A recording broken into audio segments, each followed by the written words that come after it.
दीपिका देशपांडे लिखती हैं, प्रणाम गुरुजी। आज का ध्यान विजुअलाइजेशन का और रेकी हीलिंग में क्या फ़र्क है, कृपया समझाएं। अब ध्यान की जब बात होती है तो ध्यान एक पूरी समझ है, ध्यान का पूरा एक सिस्टम है और कल्पना का उपयोग ही हम कर रहे हैं। हम इस बात को अच्छे से जानते हैं, हम उनको वास्तविकता में नहीं ढाल रहे हैं कि हाँ अंतरिक्ष हमारे सिर में ही आ गया होगा। नहीं, हमने कल्पना का उपयोग किया है, एज इफ वर्ड का उपयोग किया था। और इसके पीछे धारणा क्या थी? धारणा थी कि हमारे मस्तिष्क में ही इस पूरी कायनात की प्रतिभा और आलोक समाहित है, संभव है। हमने उसको एक ड्रामेटाइजेशन में डाला है, उसका एक जिसको कहते हैं नाट्य रूपांतरण कर दिया है। तो कुछ लोग ऐसा पिक्टोरियल विजुअल चीज़ों को जल्दी ग्रहण करते हैं।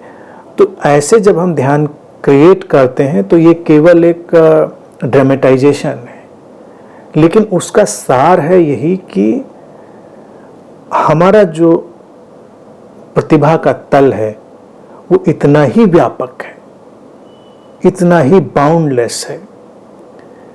तो अपनी अनंत संभावनाओं को खोल देना है। रहा सवाल किसी भी हीलिंग सिस्टम का, तो हीलिंग सिस्टम में लोग चीज़ों को थोड़ा जोर से पकड़ने की कोशिश करते हैं। उनको लगता है सचमुच में कोई लाइट निकल रही होगी, उनको लगता है सचमुच में कोई रोशनी बह रही होगी, वो कहीं जा रही होगी। अब जब हमने कल्पना करी कि अंतरिक्ष हमारे मस्तिष्क में आ गया है, तो वो आ थोड़ी गया है। वो चांद तारे सूरज आसमान से टूटकर हमारे सिर में थोड़े आ गए। लेकिन हीलिंग सिस्टम में जब लोग विजुअलाइजेशन का उपयोग करते हैं तो वो एक चीज मिस करते हैं, वो सचमुच में मानने लगते हैं जैसे कुछ निकल कर जा रहा है। हमारी कल्पना हमारे लिए है, दूसरे के लिए नहीं है कि वो कहीं जा रही। हमने कोई रोशनी कल्पना करी, एक रोशनी की बीम बस निकल के जा रही है, जा रही है, जा रही है, दूसरे से जाकर टकराई और अपना काम कुछ कर दिया। तो अगर हम कल्पना करते हैं किसी दूसरे के बारे में, तो इससे क्या बनना बिगड़ना है? कुछ बनना बिगड़ना नहीं है। और हमारी कल्पना में सचमुच में कुछ निकल के जाएगा, ऐसा भी नहीं है। तो तमाम हीलिंग सिस्टम में लोग ऐसी चीजों में बिलीव करने लगते हैं कि वो हाथ से अपनी रोशनी या ऊर्जा या जो भी शब्द उपयोग करना चाहते हैं उसका वो कर रहे हैं, वो चीजें निकल रही हैं, जा रही हैं। और फिर एक ये गलतफहमी कि हम किसी को स्वस्थ कर रहे हैं, ठीक कर रहे हैं, जिसको जो होना है वैसे हो रहा है। देखिए, इंसान तमाम साइकोसोमैटिक फंक्शंस का एक स्वरूप है।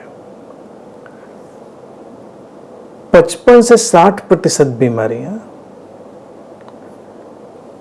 लिस्टेड हैं जो मानसिक रूप से शरीर पर आती हैं। तो अगर व्यक्ति मानसिक तौर से उनको ठीक करने की तरफ कन्विंस्ड हो जाए, सजेशन से, अपने द्वारा, दूसरे के द्वारा, किसी भी बिलीफ से, तो वो ठीक हो जाएंगे। इसमें रोशनी, आग, पानी, हवा, इसका कोई लेना देना नहीं। तुम हाथ हिलाओ, मोर का पंख हिलाओ, नीम की पत्ती हिलाओ, झाड़ू हिलाओ, उसके सिर के ऊपर, इन बातों से कोई फर्क नहीं। तुम अपना कुछ इन्वेंट कर सकते हो, तुम अपना ही कुछ निकाल लो दिमाग में कि तुमको कुछ यहाँ दौड़ाओ, कुछ मिल गया, कोई रैपर मिल गया किसी चीज़ का, और तुमने हिलाना शुरू कर दिया कि देखो इससे ऊर्जा निकलेगी, तुम ठीक हो जाओगे। अभी व्यक्ति बिलीव कर ले, ठीक हो सकता है। 55 से 60% तमाम चीजें ठीक हो सकती हैं, लेकिन इसमें करने वाले का कोई योगदान नहीं। वो इतना ही योगदान है कि उसने सजेशन को सक्रिय किया है। ठीक होता है व्यक्ति अपने ही स्वीकार और सजेशन से, सेल्फ सजेशन से। ध्यान कोई हीलिंग टेक्निक नहीं, हालांकि मैं कहता हूँ इससे हीलिंग हो जाती है, इसलिए नहीं कि वो हीलिंग की कोई डिवाइस है, इसलिए क्योंकि वो हमारे सिस्टम को रिलैक्स करेगा, हमारे अंदर एक हार्मनी आ जाएगी, पीस आ जाएगी, तो अपने आप तमाम चीजें स्वस्थ हो जाएंगी। जिस तरह से मानसिक धरातल से तमाम बीमारियां शरीर पर आती हैं, तो हम तो जानते हैं कितनी बीमारियां हमारे तनाव, हमारी दुश्चिंताएं, हमारी कुंठाएं उनकी वजह से आ जाती हैं। हम ध्यान में गए या हमने कोई बात समझी, हमारी चिंताएं गिर गईं, हमारे कुंठाएं गिर गईं, जो फ्रस्ट्रेशंस, एंजाइटीज, डिप्रेशन और कॉम्प्लेक्सेज हैं, स्वस्थ होने से कौन रोकती है दुनिया की ताकत? स्वस्थ तो हो ही जाएंगे ना। तो हीलिंग सिस्टम कोई भी हो, उनका कोई भी नाम दिया जाए, नाम में कुछ रखा नहीं है, नाम कोई भी दें, लेकिन वहाँ पर कल्पना को अगर कल्पना ही जाना जाए तो उचित है, लेकिन कल्पना को वास्तविकता मानना वो एक न्यू एज सुपरस्टिशन का निर्माण कर देता है, ये न्यू एज सुपरस्टिशन बन जाता है। अब जैसे जितने भी इस हीलिंग के सिस्टम है डिस्टेंट हीलिंग का यूज करते हैं, तो डिस्टेंट हीलिंग से ज़्यादा बेसलेस,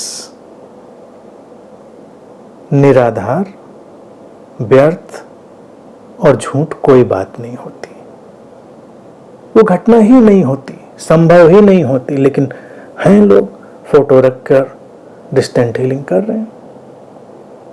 कल्पना करिए अगर हमने ऐसी चीज़ों में सफलता पा ली होती, तो हम जिस विज्ञान में रहते हैं, अब जैसे कुछ लोग कहेंगे नहीं विज्ञान अभी वो बात नहीं समझता है जो अध्यात्म समझता है, ये सारी बातें स्टुपिडिटी की होती हैं। विज्ञान हम उस चीज़ को कहते हैं जो एक्सप्लोर कर रहा है, उसको किसी चीज़ से विरोध नहीं।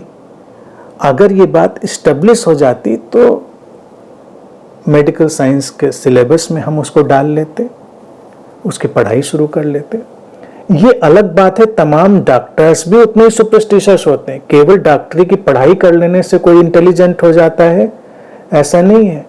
मैं तमाम डॉक्टर्स को जानता हूँ, वो उतने ही सुपरस्टिशियस हैं। कहीं गंडा ताबीज बंधवा रहे हैं, कहीं भभूत राख समेट रहे हैं, कहीं कुछ कर रहे हैं।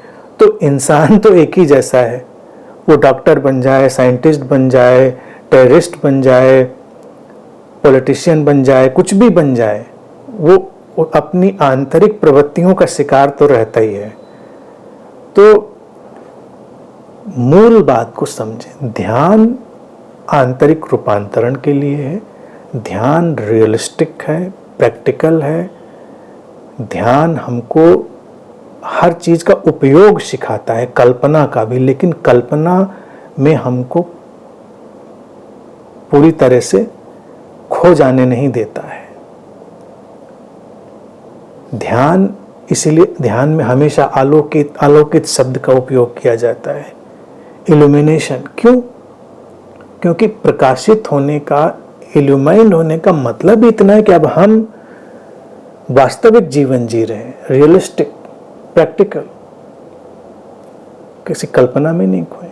तो कोई भी हीलिंग सिस्टम का नाम लीजिए, अगर हम नट सेल में कहें एक सेंटेंस में, तो सारा मसला है सजेशंस के सिस्टम का। अब उन सजेशंस को देने के लिए आप कितना सर्कस आयोजित करेंगे डिपेंड करता है। कोई व्यक्ति बस इतनी ही बात से ठीक हो जाता है, तुम मेरे पास आए, मैंने तुमको देखा, मैंने कहा चिंता मत करो, ठीक हो जाओगे, तुम्हें बड़ा भरोसा था मेरे ऊपर, तुम ठीक हो गए। तुमको भरोसा दिलाने के लिए फिर अगर हम बहुत सारा लिटरेचर, किताबें, फिलॉसफी और फिर तमाम तामझाम, क्रिस्टल, पत्थर, ये वो, तीन तिकड़म, बहुत सारी चीज़ें हम लगाएं तो तुमको भी लगे कुछ तो बात है। इतना मसला, इतनी मोटी मोटी किताबें, इतनी फिलॉसफी, इतना आयोजन, ये सब चीज़ें, तो साइंस तो होगी इसमें कुछ, तुमको यकीन जमने लगता है तो काम हो जाता है उस चीज़ का। तो ऐसे ही है ये सब चीज़, बस यही अंतर है और कुछ खास इसमें है नहीं।